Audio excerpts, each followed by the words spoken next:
नमस्कार, मैं हूं अभिषेक उपाध्याय और आप देख रहे हैं जनता जिंदाबाद। और देखिए, सिचुएशन को समझिए। मैं जहां बैठा हूं वहां पर ये शतरंज की बिसात बिछी हुई है।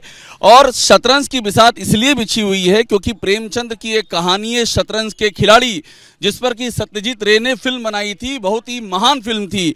तो शतरंज के खिलाड़ी में होता क्या है कि दो किरदार होते हैं। मिर्जा सज्जाद अली होते हैं, मीर रोशन अली होते हैं, और दोनों शतरंज खेल रहे होते हैं। अंग्रेज करीब आ रहे होते हैं और वो शतरंज खेल रहे होते हैं। उनको कहा जाता है कि खतरा करीब आ रहा है, आओ लड़ो। वो कहते हैं ना ना, अभी एक बाजी और, एक बाजी और। लगातार बाजी चलती है। आखिर में ये अवध में वाजिद अली शाह के ज़माने का दौर है। मैं लखनऊ में जन्मा हूं तो उस इलाके को समझता हूं।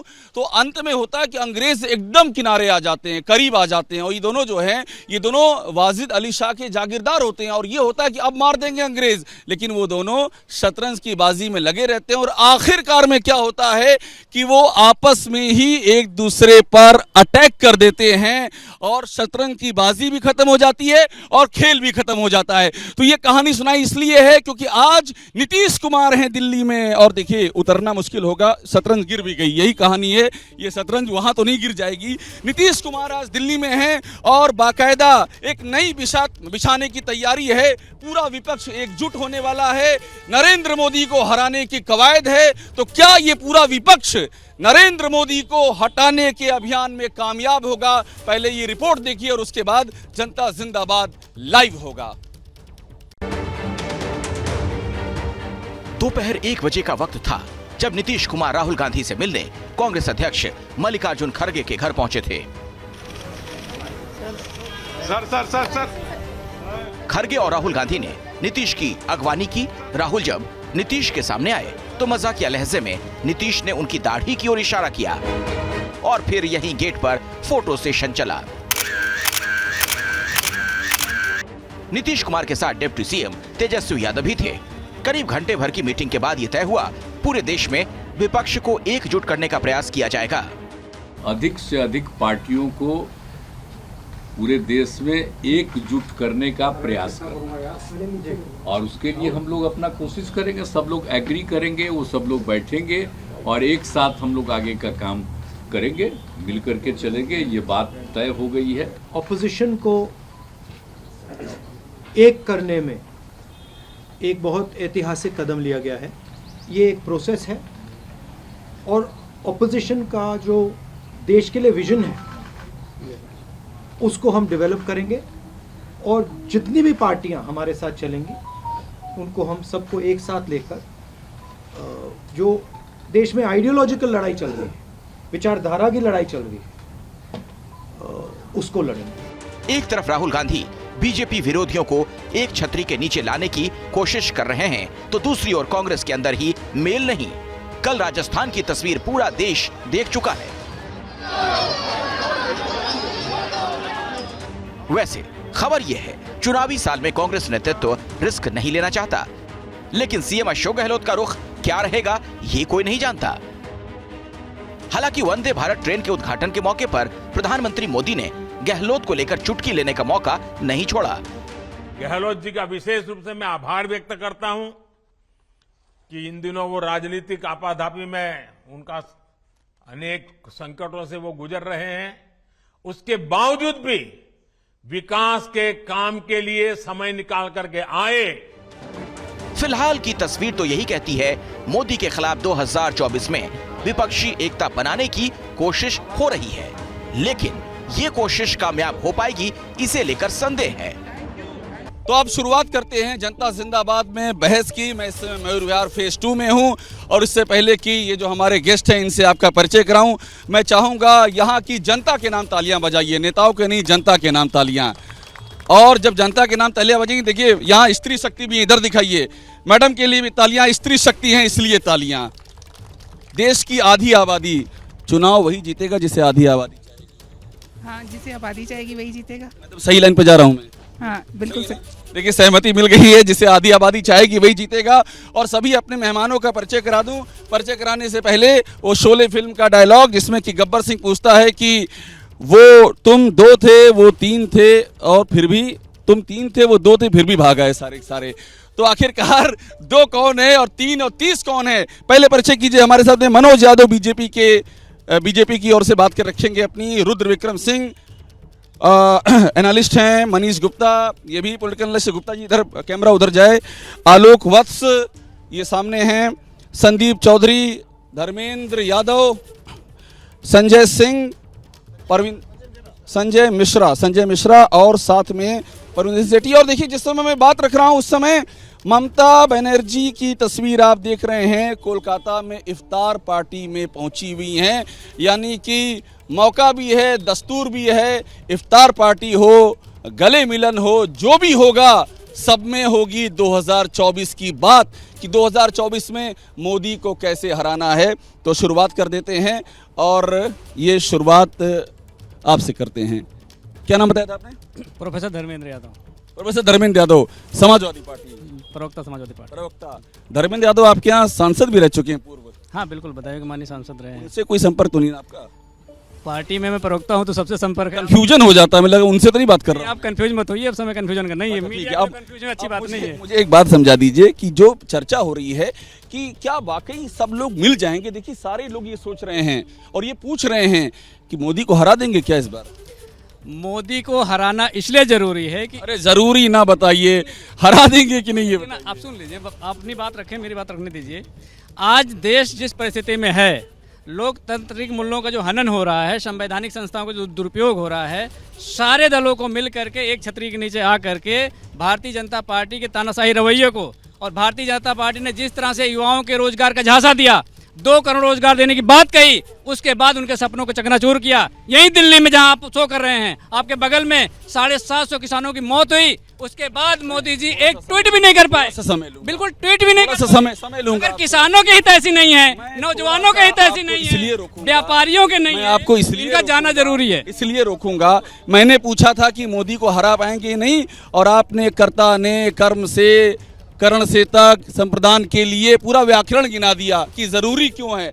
अरे हरा पाएंगे कि नहीं, एक लाइन में बताइए। हरा देंगे? बिल्कुल कंफर्म, एक लाइन में बता दिया। 100%। कौन हराएगा? जनता।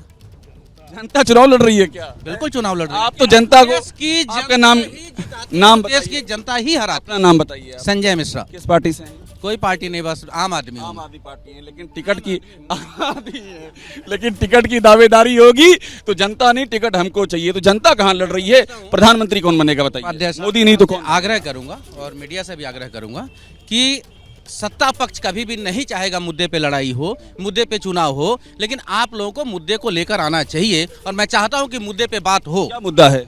सारी समाज का मुद्दा ही नहीं है कोई भी। ये तो क्या? सारी महंगाई, शिक्षा, स्वास्थ्य, अत्याचार, भ्रष्टाचार, ईडी, सीबीआई, ये कोई मुद्दा नहीं है। चुनाव तो अडानी पर हो रहा है, महंगाई पे कहाँ हो रहा? अडानी नहीं, अडानी और अटल जी, सुनिए अडानी जी बोल रहे हैं। मोदी, ये भाजपा के जितने समर्थक होंगे इनसे पूछिएगा कि वो रिश्ता क्या कहलाता है मोदी जी और फिर भटक गए, महंगाई से अडानी फंस गए। शुरुआत हम लेके आए और आप फंस गए। थोड़ी देर बाद 6:30 बजे नीतीश कुमार अरविंद केजरीवाल से मिलने जाएंगे। लल्लन सिंह और तेजस्वी भी साथ रहेंगे। एक के बाद दूसरे को जोड़ा जा रहा। बड़ी खबर देखिए, इसके पहले क्या हुआ था कि तेजस्वी यादव मिले, इसके पहले नीतीश कुमार मिले, मल्लिकार्जुन खड़गे साहब मिले, राहुल गांधी वहां पहुंचे, ये सब इकट्ठा हो गए। अब सवाल ये था कि अरविंद केजरीवाल कहाँ हैं? दिल्ली के मुख्यमंत्री हैं। तो अब ये हो गया कि अरविंद केजरीवाल भी साथ आ गए हैं। बहुत ही डेडली कॉम्बिनेशन होने जा रहा है। अब तो अरविंद केजरीवाल भी साथ आएगा। आप तो बीजेपी से जुड़े हुए हैं। नहीं, मैं बीजेपी का प्रवक्ता हूँ। देखिए ऐसा है, माननीय नरेंद्र मोदी जी के नेतृत्व में तीसरी बार हैट्रिक लगाने वाले हैं। और जिस तरह से ये लोग ये जितने भी लोग गठबंधन कर रहे हैं, ठगबंधन कर रहे हैं, भ्रष्टाचारियों का ठगबंधन है। आपने देखा होगा 14 दल जाते हैं सर्वोच्च न्यायालय में, थपेड़ा खा करके आते हैं कि हमें भ्रष्टाचार पर विशेष छूट मिलनी चाहिए। और ये कम नहीं लड़े हमारे साथ में, बताइए। 2017 के अंदर यूपी के 2 लड़के लड़े, 2019 के अंदर बुआ और बबुआ लड़े, और आम आदमी पार्टी हमेशा लगातार हमारे सामने रही। और 2014 का किस्सा मैं आपको याद दिलाता हूँ, लोकसभा चुनाव याद कीजिए। ये गठबंधन की सरकार ने गठबंधन बना करके जेडीयू, कांग्रेस और आरजेडी ने चुनाव लड़ा। कितनी सीटें आई आपको याद होगा? जेडीयू को 2 सीटें मिली, आरजेडी को इतना परेशान क्यों है? अगर इतना ही कंफर्टेबल है तो इतना कंफर्टेबल है। मैं कह रहा हूँ परेशान क्यों है? हम लोग परेशान विपक्ष के नेताओं को तोड़ रहे हैं, इतना सेट है तो क्यों तोड़ रहे हैं? हम तोड़ रहे हैं क्या? नेता चाहिए विपक्ष का और जीतेंगे खुद। मैं बता रहा हूँ, मुंगेरी लाल के हसीन सपने देखने चाहिए, लेकिन पूरे नहीं होने वाले हैं वो। और एक अनार 100 बीमार, इनमें बताइए सरसों मेथी बनेगी या कौन प्रधानमंत्री बनेगा? कौन प्रधानमंत्री बनेगा? ये अनार भी नरेंद्र मोदी जी के पास में है, और नरेंद्र मोदी ही तीसरी बार देखिएगा आप देश के प्रधानमंत्री बने। राय ले लें, बताइए भाई, ये यही सवाल हर कोई कह रहा है कि प्रधानमंत्री। देखिए, आप तो मेरे ख्याल से किसी पार्टी वार्टी जुड़े हुए नहीं। मैं किसी पार्टी से नहीं जुड़ा। आपको लग रहा है कि नरेंद्र मोदी का कोई विकल्प है क्या? नरेंद्र मोदी नहीं तो कौन? राहुल गांधी? कोई नहीं आ पाएंगे। ये 14 पार्टी से जुड़ रही है ना, इन पे फेविकॉल किसी में नहीं लगा हुआ, लकड़ी बस ऐसे रखी हुई है। वो लकड़ी रखने का फायदा नहीं है, वो ऐसे ही है। क्या फायदा है कि फेविकॉल ही नहीं तो कहाँ से होगा? और अगर जुड़ गई तो जुड़ेगी नहीं, फेविकॉल ही नहीं है इनके पास। 2004 में जुड़ गई थी, इंडिया शाइनिंग धुल गया था, याद है आपको? मेरे को सब याद है साहब, मेरी उम्र 68 ईयर्स की है। ये साल पुराना, ये अलग साल है, नया साल है। माननीय नरेंद्र शायरी सुना रहे थे क्या? हाँ, मैं कह रहा हूँ वो साल पुराना था, शायरी। साल नया है। और सुनिए, ये नरेंद्र मोदी जी का नेतृत्व है डंके की चोट के ऊपर। मतलब नरेंद्र मोदी जी का नेतृत्व और वो अटल जी का नेतृत्व था, ये कह रहे हैं क्या? जनार्दन ऐसी बात नरेंद्र मोदी जी के साथ खड़ी हुई है। ये जितना ठगबंधन करने वाले लोग हैं, पूरी कर लो आप बताइए। इसलिए जो है 14 पार्टी जीतती है, 14 के आगे 28 भी हो जाएंगी ना, और एक लकड़ी लगी रहेगी और फेविकॉल नहीं होगा, एरलडाइट नहीं होगा, तो कोई फर्क नहीं पड़ेगा। फेविकॉल का मतलब क्या हुआ? फेविकॉल होता है ना, चिपक दे। राहुल गांधी चिपका रहे हैं ना सबको? चिपका रहे पर चिपक दे रहे, फेविकॉल नहीं है ना। खड़े कर दो, इसको फायदा क्या? राहुल गांधी ये ऐसे है क्या? अभी आपके बीच में फेविकॉल नहीं है ना? नहीं है, कहाँ है फेविकॉल? और कोई आके पीछे से पकड़ के ऐसे कर दे फेविकॉल। वो आर्टिफिशियल है, उसका कोई फायदा नहीं। आर्टिफिशियल 50 साल से हो रहा है ना, हम देख रहे हैं। इधर भी राय ले लो, इधर नहीं आया हूँ, इधर भी मैं आता हूँ। आप बताइए।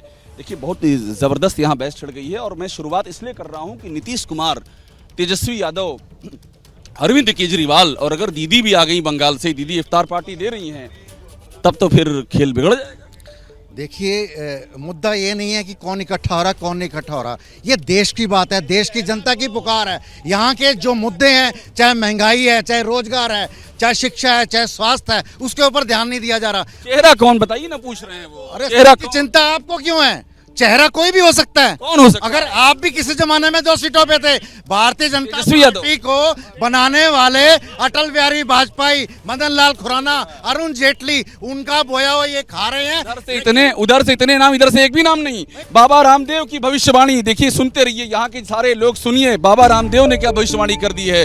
बाबा रामदेव ने कहा है कि विपक्ष कभी भी एकजुट नहीं हो सकता। जो सनातन को सर्वोपरि मानते हैं वही देश की कमान संभालेंगे, यानी कि जिसके पास सनातन है वही इस देश पे राज करेगा। ये आचार्य धीरेन्द्र वाला मामला चल रहा है क्या?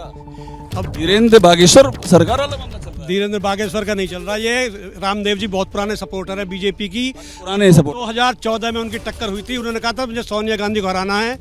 जब तो मोदी जी आए भी नहीं थे, मोदी जी को उन्होंने सपोर्ट किया और जो है मोदी जी को लाए। ये पुराने सपोर्टर हैं रामदेव जी। आप हमें लग रहा है रामदेव जी के पुराने सपोर्टर लग रहे हैं। और जहां तक विपक्ष की बात है, विपक्ष की जहां तक बात, जो लेडीज सूट पहनकर भाग गए थे, ये देखिए, वो अब वो संत हैं, आप श्रद्धा। संत नहीं है वो, योगी हैं, व्यापारी हैं, हजारों करोड़ रुपए उन्होंने। अब रुक जाइए, वो भागे थे आप कह रहे हैं? मुझे याद है मैं कवरेज कर रहा था, कपिल सिब्बल साहब उनके साथ बुला करके शास्त्री भवन में डीलिंग कर रहे थे राजनीतिक। वो क्या था, क्यों कर रहे थे? अगर वो भागे थे तो आप डील करेंगे तो ठीक है, अब वो भागे, ये गए वो गए, आपके साथ जो सही हो वो गंगा में धुल गया। यथा प्रजा तथा राजा, कहते हैं लम्हों ने खता की, सदियों ने सजा पाई। सारी प्रजा की गलती है कि राहुल गांधी पीएम नहीं बन पा रहे हैं। प्रजा की गांधी कोई ये अंतिम सत्य नहीं है। राहुल गांधी के अलावा बहुत बड़ी फहरिस्त है लीडर्स की देश के अंदर। इधर से ले, आप बताइए। देखिए, अभी आपने शो के शुरुआत में एक शतरंज की बिसात बिछाई थी, तो बिछी हुई है, कहाँ गई वो? हाँ, वो है। तो शतरंज में ही एक बड़े शायर ने कहा है कि वो कहता था कि मैं तुझे रानी बनाऊंगा। वो कहता था मैं तुझे रानी बनाऊंगा, पर वो जानती नहीं थी कि ये शतरंज का खिलाड़ी है। अरे गजब भाई, शेर और शायरी में तालियां बजानी चाहिए। देखिए, शेर सुना दिया इतना बड़ा इन्होंने। मतलब इसका आप आगे चल के शायर तो नहीं बन जाएंगे? शायर बनने की जरूरत नहीं है। देखिए अब उसमें कहने का मतलब शायर का क्या है कि वो कह रहा है रानी बनाऊंगा, लेकिन वो शतरंज का खिलाड़ी है। शतरंज में तो रानी होती नहीं है। तो वही हाल विपक्ष का है। विपक्ष जो है अपने अस्तित्व को बचाने की लड़ाई लड़ रहा है। वो कोई चुनाव लड़ने के लिए कुछ नहीं, वो अपना ईडी सीबीआई से बचाव करने के लिए जो अभी लोग सुप्रीम कोर्ट गए थे वो ये कुछ नारा क्या बोल रहे हैं? इधर आइए। हर हर मोदी घर घर मोदी, यही बोलने के लिए इशारा कर रहे हैं। पैदा ही नहीं हुआ आज तक। मोदी जी को हराने वाला कोई पैदा ही नहीं हुआ। पैदा नहीं हुआ हराने वाला। और दिल्ली में तो हार गए थे विधानसभा में। कोई बात नहीं, दिल्ली में तो ऐसा ही है, फ्री का चक्कर। लोकसभा में नहीं आ रहे, लोकसभा में नहीं हारेंगे। आप मेरे साथ आइए। बहुत ही माहौल बड़ा ही यहाँ जोरदार हो चुका है। और देखिए हम आप बात कर रहे हैं, सब लोग ध्यान सुन रहे हैं। क्यों सुन रहे हैं ना? सबने अभी उधर जाऊंगा, बहुत ध्यान से आप भी मेरी ओर देख रहे हैं। हर कोई ये सुन लिया है कि नरेंद्र मोदी को सब हरा देंगे क्या मिल करके? एक अनार 100 बीमार हो जाएगा क्या? देखिए अभी जैसे मैं बता रहा था, आपने कहा था ना कि वाजिद अली साहब भाग रहे थे, तो उस समय उन्होंने ठुमरी की रचना की। ठुमरी की। और ठुमरी क्या बोली? ठुमरी के रचयिता वाजिद अली शाह हैं भाई। उन्होंने क्या ठुमरी बोली? ध्यान से सुनिएगा, ठुमरी सुनाने जा रहे हैं। बाबुल मोरो मेरा नैयर छूट हो जाए। तो इस बार का चुनाव जो भ्रष्ट नेताओं का गा के सुनाइए, ऐसे मत सुनाइए। वाजिद अली शाह बहुत बड़े कलाकार थे इस देश के। बाद में कोलकाता गए थे। कोलकाता में भी उस सुनिए हाउस अरेस्ट में थे। इतिहास हमारा आपका टक्कर का चल रहा है। वहां भी वो ठुमरी गाते थे। नेता हैं जो देश के भ्रष्ट नेता हैं, वो भी हाउस अरेस्ट में जाने। ठुमरी सुनाएंगे, ठुमरी सुनाएंगे। बाबुल मोरा नैयर छूटो जाए। तो नीतीश कुमार नीतीश कुमार का भी नैयर छूटने वाला है, तेजस्वी का भी नैयर छूटने वाला है। ठीक है, ठीक है। अभी हम लौट करके आते हैं। बहुत ही मामला साहित्यिक हो चुका है। हमारे साथ में एक और अपना परिचय। मैं संदीप चौधरी, राजनीतिक विश्लेषक, पूर्व मीडिया सलाहकार, राज्यपाल बिहार। इतना बड़ा लंबा परिचय मत दीजिए मुझे, बस एक बात। अच्छा, लंबा परिचय है आपका। मुझे आप एक बात ये समझा दीजिए कि 2024 की लड़ाई है, ठीक है ना? लड़ाई मुश्किल है कि आसान है? देखिए 2024 की लड़ाई है और लड़ाई राजनीतिक हमेशा मुश्किल होती है, लेकिन मुश्किलें आसान होती भी हमने देखी है। आप ये देखिए जिस दिल्ली में हम खड़े हैं, इस दिल्ली में नरेंद्र मोदी को हराया गया है। हिमाचल में हाल ही में आपने देखा नरेंद्र मोदी को हराया गया है। राजस्थान में आप देखिए नरेंद्र मोदी को हराया गया है। और हराने के लिए एक चीज़ याद रखिए, जितना विपक्ष है, जो उसका वोट परसेंटेज है वो करीब 60% के आसपास है। और 33-34% वोट है जो मोदी जी को मिला है। अगर विपक्ष इकट्ठा होता है, विपक्ष का मतलब जो जनता है जो मोदी जी को पसंद नहीं करती है, अगर वो इकट्ठी होती है तो हर हालत में। एक बात बताइए, मुझे एक बात बताइए। इन्होंने बड़ी बात कही है। देखिए यही लोग यहाँ जो इकट्ठा हैं, सब यही सुनना चाह रहे हैं कि अगर सब इकट्ठा हो गए तो मैडम सुन रही, उनके पास में आऊंगा, कि सब इकट्ठा हो गए तो क्या मोदी जी हार जाएंगे? मुझे एक बात बताइए। अब यूपी बगल में है ना, बगल में यूपी है, रुक जाइए, बगल में यूपी है। वहां पर सपा बसपा इकट्ठे हो गए थे। इससे बड़ी ताकत किसके पास होगी? और 62 सीटें आई बीजेपी की, 62 सीटें। तो आप ये थ्योरी मत बताइए। मैं आपकी बात का जवाब दे देता हूं। आप लोग बताते हैं कि 70 साल से कांग्रेस का राज था। 70 साल से चाहे वो अटल जी रहे, उन्होंने भी गठबंधन बनाए। आपने यूपी और एनडीए का नाम सुना होगा। ये गठबंधन आज का और कल का नहीं है, पिछले 2014 से नहीं बना। हिंदुस्तान के अंदर लंबे समय बहुत लंबा बना आ रहा है। अभी लोहिया जेपी इधर से मैं आर के भारद्वाज। विपक्ष जो है वो कभी इकट्ठा नहीं होगा, क्योंकि ये केकड़ों की बारात है। एक आगे निकलता है तो दूसरा उसकी टांग पकड़ के पीछे खींचता है। केकड़ों की बारात। केजरीवाल जी दिल्ली में किसी को भी एक सीट पे समझौता करके देने वाले नहीं है। अखिलेश जी यूपी में कांग्रेस को एक सीट भी नहीं देंगे। और उन्होंने ये भी कह दिया अब सोनिया गांधी के गेट में हम अपना कैंडिडेट खड़ा करेंगे। धर्मेंद्र जी सुन रहे हैं ना? और अगर दे दिया तो आज तो इकट्ठा हो गए ना। आज देखिए नीतीश कुमार हो गए, तेजस्वी हो गए, इकट्ठा हो गए। बंगाल में कांग्रेस ने एक सीट जीती, दीदी हिल गई और दीदी कांग्रेस को बंगाल में एक भी सीट समझौते में नहीं देने जा रही। अच्छा, आप तो ये मान के चल रहे हैं कि कोई किसी के साथ नहीं आएगा, और साथ आ गए तब क्या होगा? सब देवगौड़ा बनने का चांस देख रहे हैं। सब देवगौड़ा बनने का। देवगौड़ा पीएम बने थे, गुजरात पीएम बने थे। नहीं देंगे। आपके जहन में यही चल रहा होगा कि पब्लिक क्या सोच रही है। सारे नेता मिल रहे हैं विपक्ष के, तो क्या ये मोदी को हरा देंगे? खटाखट जवाब लेते हैं। आप बता दीजिए भाई साहब, आप नेता लग रहे हैं, आम आदमी या नेता हैं? नहीं, आम आदमी। आम लग रहे हैं नेता एकदम आप मुझे। नेता नहीं है, अभिनेता हो सकते हैं। नेता हो सकते हैं। तो कौन जीतेगा इस बार? ऐसा है, ये जनता है, ये सब जानती है। सीटें कितनी? 400 से पार मोदी जी। क्या बात कर रहे हैं? मैं कह रहा हूँ क्योंकि राजीव गांधी जब लहर चली थी तो 415 आई थी मेरे ख्याल में। आप 1984 इंदिरा गांधी जी को दोबारा ले आओ धरती पे, इंदिरा गांधी जी को ले आओ। राहुल गांधी भी तो हैं। अरे राहुल गांधी को तो सब जानते हैं, तालियां बजती हैं उनके लिए तो।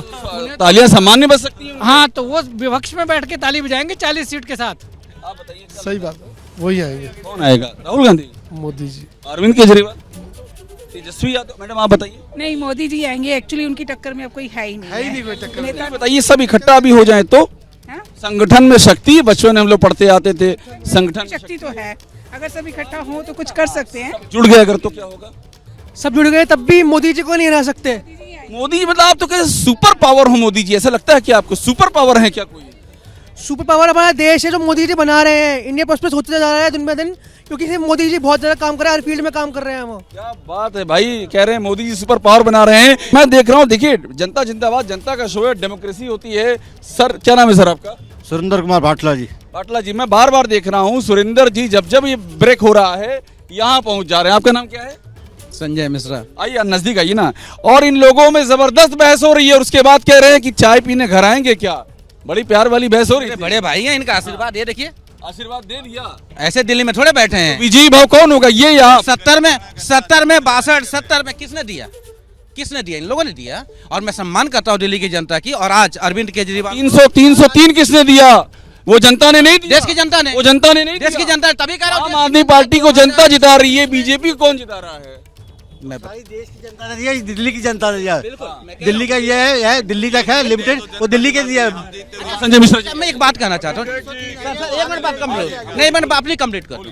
दिल्ली की जनता से नरेंद्र मोदी जी का इतना प्यार है कि जम्मू एंड कश्मीर में नहीं है, पंजाब में नहीं है, राजस्थान में नहीं है, दिल्ली में नहीं है, एक हरियाणा में बैठे हैं, उत्तर प्रदेश में है, बिहार में नहीं है, छत्तीसगढ़ में नहीं है, मध्य प्रदेश में जबरदस्ती की सरकार है, कर्नाटका में जबरदस्ती की सरकार है। इस सब के बाद आइए आगे, इस सब के बाद भी जीत नहीं पा रहे हैं। देखिए, अब भावुक बातें अब कम कीजिए, आंकड़ों पे आइए। 2004 से 2014 तक इन्फ्लेशन रेट 10.4 था और उसके बाद मोदी जी के राज में 7% पे इन्फ्लेशन है, जबकि विश्व में डबल डिजिट में इन्फ्लेशन है। तब भी हिंदुस्तान में मोदी जी ने 7% पे इन्फ्लेशन बांध के रखा हुआ है। तारीफ कर रहे हैं मोदी जी की। और ये जितने एलपी बजाने वाले हैं, महंगाई, बेरोजगारी, ये सब की एलपी ये हर चुनाव में बजाते हैं, लेकिन जनता सुबह है, जानती है, इनकी किसी बात को नहीं सुनी। अरे ये सब ठीक है, लेकिन मेरा भाई सुनिए, मैं बस एक बात पूछ रहा हूँ, बस एक बात मेरी बात सुनिए। जनता ने अरे पर चक्रव्यूह रच दिया गया। सुनिए, जनता ने जो अश्वमेध का घोड़ा मोदी जी के लिए छोड़ा है, उसको कोई नहीं रोक सकता है। मुझे एक बात समझा दीजिए, ये जितनी भी बातें ये लोग कह रहे हैं, मुझे एक बात समझा दीजिए कि बीजेपी राम मंदिर को दिखा रही है कि 2024 में राम मंदिर बन जाएगा। अगर इतना आसान है जीतना, तो ये राम मंदिर को दिखाने की जरूरत क्या है? कहीं बाजी फंस तो नहीं रही है? नहीं जी, बिल्कुल नहीं फंस रही है। राम मंदिर वगैरह ये मुद्दे तो सब विपक्ष के बनाए हुए हैं। अरे राम मंदिर विपक्ष का मुद्दा है? नहीं, मैं उस मुद्दे की बात नहीं कर रहा जो महंगाई की या जो दूसरे मुद्दों की बात विपक्ष कर रहा है। आज विपक्ष के पास सत्ता पक्ष तो अपना काम कर रहा है, मुद्दे सिर्फ इन्हीं के पास हैं। और आज विपक्ष भी मोदी जी का लोहा मानता है। लोहा कहाँ मान रहा है? सिर्फ उनकी दुकानदारी ना बंद हो जाए, इसलिए वो आज जो है देश का नौजवान ये पूछना चाहता है मोदी जी से कि मोदी जी हमारे लिए क्या है? आप बोलते हो कि पकोड़े तल लो, क्या रोजगार के नाम पे हम पकोड़े तलेंगे? दूसरी चीज, वोट किसको देंगे आप? वोट हम देंगे समाजवादी पार्टी को। और अगर विकास की समाजवादी पार्टी को वोट देंगे तो अखिलेश यादव पीएम बन जाएंगे। बिल्कुल बनेंगे, और उसका रीजन भी है, उसका कारण भी है। अखिलेश यादव पीएम बनेंगे? उसका कारण रुकिए, अखिलेश यादव पीएम बनेंगे क्या? बताइए भाई। बन जाएंगे। अच्छा रुकिए, कितनों को लगता है कि राहुल गांधी पीएम बनेंगे? हाथ उठाइए। राहुल गांधी पीएम बनेंगे क्या? राहुल गांधी तो लोग नहीं है, क्यों नहीं बनेंगे? उनकी पार्टी नहीं है। पूछ रहा हूँ ना, क्यों नहीं बनेंगे? गुस्सा कर। मोदी नहीं हारेंगे। मोदी क्या भगवान है? गुस्सा मोदी क्या श्री कृष्ण है, राम है क्या? और मोदी पीएम बने, कितनों को लगता है मोदी बनेंगे पीएम? बताइए, इनसे पूछता हूँ। अरे सर, सबसे बड़े सूबे में अखिलेश यादव सबसे बड़ी पार्टी बनेंगे, इसलिए अखिलेश यादव अगली बार प्रधानमंत्री बनेंगे। सहमत है? मैं किस कहाँ की सोच इन लोगों के पास है? बता रहे हैं कि सबसे बड़ी पार्टी विपक्ष। वो एमएलए बन जाए वही गनीमत है, इससे आगे कुछ नहीं होना उसको। आप बताइए, बोलिए। सर, नेशनल पार्टी का दर्जा तो खोए चले जा रहे हैं। ये कौन सी जाके जो है, ये कहाँ की ईंट और कहाँ का रोड़ा, ये क्या बनाना चाहते हैं? किन से टक्कर ले रहे हैं? कहीं आंकड़े देखे इन्होंने? कि कितना काम जो है 2014 से अब तक हो रहा है लगातार। जो व्यक्ति 18 से 20 घंटे परेशान तो है ना बीजेपी वाले, परेशान तो हैं, सारे इकट्ठा हो रहे, परेशान हो रहे। परेशान तो सारे ही रहते हैं, परेशान कौन नहीं होगा? जो सत्ता में वो भी परेशान है, जो विपक्ष में वो भी परेशान है। लेकिन काम देखिए, काम किसने किया है, काम के ऊपर बात कीजिए। ये बड़ा जोरदार लग रहा है कि विदेश का तो नहीं है ये सर, ये भी सब देशी है, स्वदेशी हुआ है, स्वदेशी है। देखिए मेड इन इंडिया लिखा है इसमें। ये देखिए वो समय आने वाला है, वो समय आने वाला है जब लोग कहा करेंगे कि हर दौर में दर्द गुजर जाता है, दवा ना मिली कई लोग गुजर गए। वो समय आने वाला है। शेर सुना दिया आपने भी। ये शेर किसके लिए सुनाया है, किसके लिए सुनाया है? भ्रष्टाचार मुक्त भारत बनाते बनाते अगर विपक्ष मुक्त भारत ना बन गया तो बताइएगा कौन कर रहा है? बीजेपी विपक्ष मुक्त भारत तो लोकतंत्र को खत्म कर रही है, जैसे जैसे भ्रष्टाचार लोकतंत्र को खत्म कर रही है, खत्म होता चला भाई। जिस लोकतंत्र में विपक्ष नहीं होगा वो लोकतंत्र कैसे बचेगा? क्या बात कर? कोई ना कोई तो रहेगा ही, कोई ना कोई तो रहेगा ही। मैडम यहाँ पर है, बोलने दीजिएगा, इनको बोलने दीजिए, इनको बोलने दीजिए। आपको क्या केजरीवाल पीएम बन के आएंगे, कोई और नहीं। सुनने दीजिए। पीएम बनने के लिए केजरीवाल नंबर 1। केजरीवाल नंबर 1। हाँ, मोदी जी के बाद केजरीवाल ही पीएम बनेंगे। मोदी जी के बाद बनेंगे? हाँ, बिल्कुल बिल्कुल। उनके रहते नहीं बनेंगे? बिल्कुल नहीं, मोदी जी के तक मोदी जी वही बनेंगे। मोदी को हटा के केजरीवाल बनेंगे, केजरीवाल बनेंगे। ताकत सिर्फ कोई नहीं है चक्कर में, क्यों पड़े हो चक्कर में? कोई नहीं, तगड़ा माहौल हो, कोई नहीं है चक्कर में। अभी तो मोदी दौर है। कानून व्यवस्था को बनाए रखें। अभी योगी जी कानून व्यवस्था, आइए मेरे साथ आइए, कानून व्यवस्था को बनाए रखें। बताइए कौन छूट रहा है? हाँ धर्मेंद्र जी आप बताइए, आगे आ जाइए। आपकी जो बहस का विषय है, पूरे भारत में 18 राज्यों में भारतीय जनता पार्टी की सरकार नहीं है। आप इस बात को भी बताइए जनता को कि 18 राज्यों में भारतीय जनता पार्टी की सरकार नहीं है, तो ये बता दीजिए कि क्यों नहीं हो सकता है। दूसरी बात है, भाई साहब बार बार कह रहे हैं कि 1 मिनट 2014 में थी क्या? 2014 में थी क्या? बिल्कुल थी। अरे क्या बात कर रहे हैं आप? 2014 में सरकार थी बीजेपी की। अरे बिहार में थी उस समय, बिहार में थी कि नहीं थी? कोएलिशन की सरकार थी, पीडीपी के साथ गठबंधन करके बनाया था, नहीं बनाया था? आज की परिस्थिति बता रहा हूँ, 18 राज्यों में सरकार नहीं है, पहली बात। दूसरी बात, जो नीतियों की बातें भाई साहब कह रहे थे, विदेश नीति में ये आपके पीछे खड़े हैं, सुनिए, ये सही कह रहे हैं। मोदी जी हार जाएंगे क्या? मोदी जी हार जाएंगे? इधर पूछ लो, आप बताइए। मोदी जिंदाबाद, मोदी जिंदाबाद, जिंदाबाद जिंदाबाद, नहीं हारेंगे। सारा चुनाव जो है मोदी हैं और मोदी लड़ाई में नहीं है, बस। देखिए ऐसा है अभिषेक जी, मोदी और मोदी जी के वर्सेस जितने भी विपक्षी दल है, जो अपने टीआरपी बचाने के लिए, अपना अस्तित्व बचाने के लिए, अपने बादशाहत बचाने के लिए ये लोग लड़ रहे हैं। इनको ना जनता जनार्दन से मतलब है और लगातार ये लोग आपसे एक सवाल है, इंदिरा गांधी राजनीति करते हैं, परिवार। कांग्रेस से कौन है? कांग्रेस से कौन है? मैं बता रहा हूँ। सुनिए इंदिरा गांधी ने, सुनिए आप मेरी बात सुनिए। अरे आप मेरी सवाल तो सुन लीजिए भाई, आप तो जैसे लग रहा है पुराने जमाने का हमने टेप। आप सुनिए।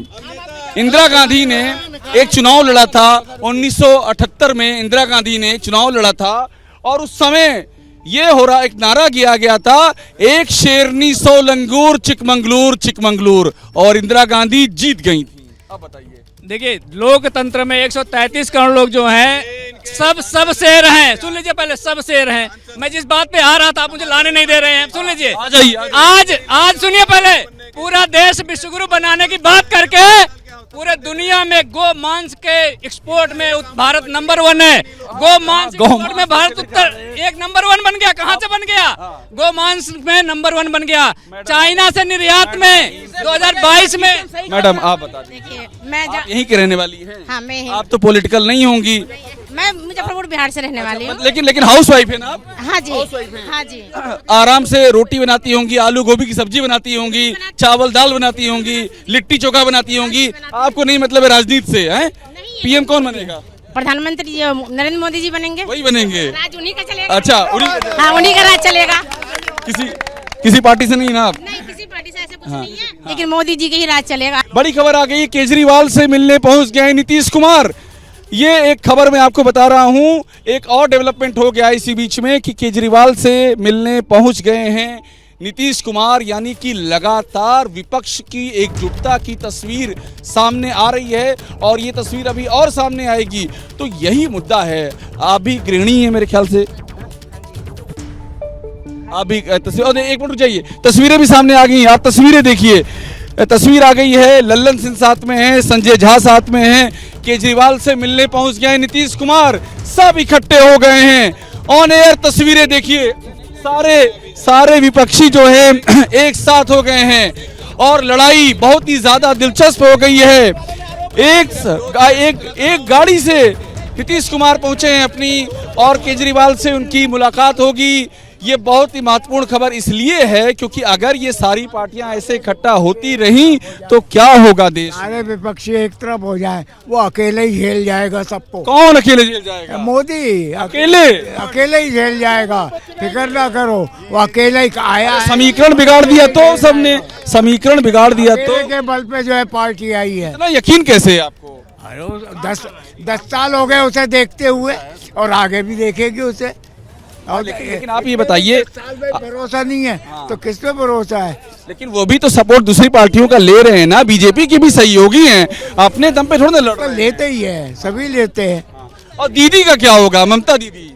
ममता दीदी मुश्किल है, नहीं आएगी, नहीं आएगी, बिल्कुल नहीं आएगी, लग रहा आपको? बिल्कुल नहीं आएगी। क्षेत्रीय पार्टी है वो, कैसे आ जाएगी राष्ट्रीय पार्टी है, क्षेत्रीय पार्टी। तो आखिर में देखिए बहुत ही जबरदस्त, चूंकि ये इन सारी बातचीत के बीच में समय चूंकि यहाँ पर ओवर हो रहा है, तो आखिर में आप सबसे मैं ये कहूंगा कि इस देश में जिसका जो मत हो, लेकिन जनता के नाम पे तालियां होनी चाहिए, और जनता जिंदाबाद जनता के नाम पे करेंगे।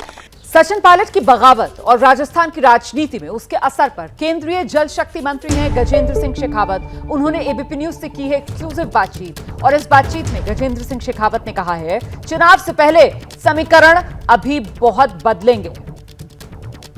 राजस्थान की राजनीति में लगातार चुनावी सरगर्मी बढ़ती जा रही है, लेकिन तापमान भी बढ़ता जा रहा है। राजनीतिक तापमान की मैं बात कर रहा हूं, और खास तौर पर कांग्रेस में। हमारे साथ मौजूद हैं गजेंद्र सिंह शेखावत जी। सर, जिस तरीके से राजस्थान की राजनीति चल रही है, आप क्योंकि खुद राजस्थान से आते हैं, सचिन पायलट वो एक तरीके से बागी सुर भी अपना चुके हैं, हालांकि अब तो संदेश ये मिलने लगा है, उनके खिलाफ भी कार्रवाई की तैयारी हो रही है। देखिए, उनके पार्टी का इंटरनल मैटर है, मुझे इस बारे में ज़्यादा टिप्पणी नहीं करना चाहिए, लेकिन मैं मानता हूँ कि सचिन पायलट पर कार्रवाई करने से पहले जो आलाकमान को चुनौती देने वाले लोग थे, शायद उनकी तरफ भी एक बार आलाकमान इस दृष्टिकोण से देख लेता। लेकिन एक बात सिद्ध हो गई है कि भ्रष्टाचार के विरुद्ध यदि कोई आवाज उठाए,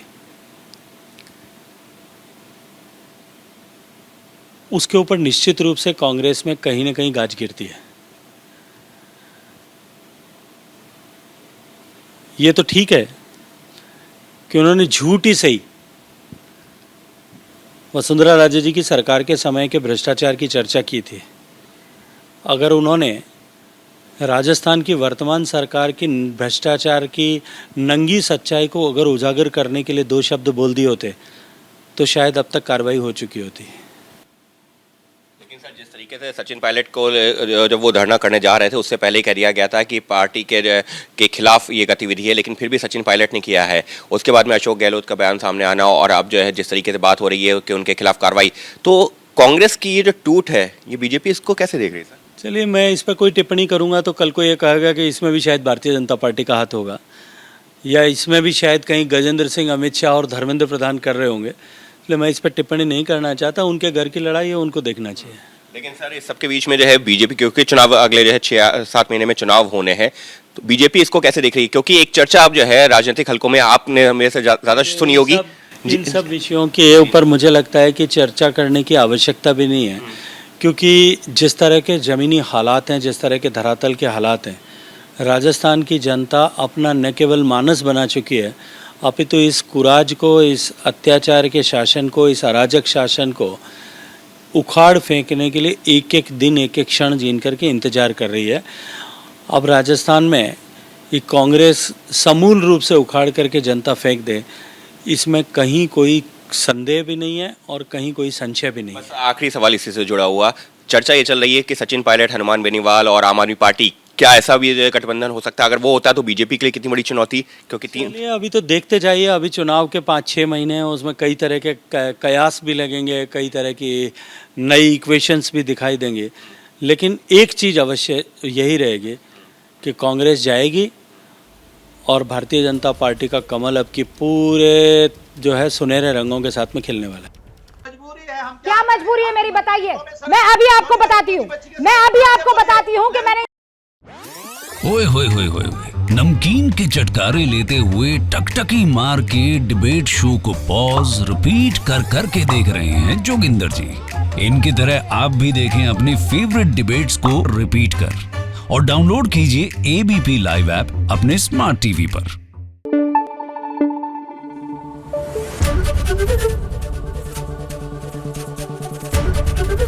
एबीपी न्यूज आपको रखे आगे।